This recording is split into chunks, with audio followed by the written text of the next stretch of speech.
sa gipahigayon na 42nd regular session sa sangguniang panlalawigan yatong Hulyo 6, 2020, mibarog sa hawanan si Board Member Gerardo P. Sabal III aron ipanawagan na ipatungha na sa matag sesyon sa sangguniang panlalawigan ang kasamtangang Provincial Board Secretary nga mao si Attorney Ernesto Soto.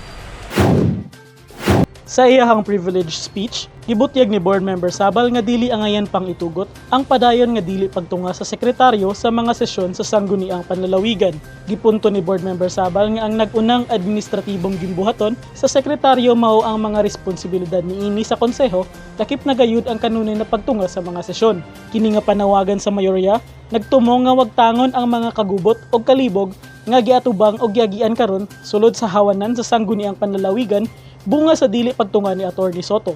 Dugang pahinumdom ni Board Member Sabal na kung ang rason sa sekretaryo sa dili pagtunga sa mga sesyon mao ang persona non grata na gipakanaog batok niini, mahimo ra kining bawion og kuhaon sa mga nagpakanaog sa maong resolusyon aron makatunga na kini sa matag sesyon. Naglaom si Board Member Sabal ug ang mayorya na pinaagi sa ilang panawagan na mutungan na sa matag sesyon sa sangguniang panlalawigan ang sekretaryo, mas hingpit pa nilang maalagaran ang tibuok lalawigan sa Misamis Oriental.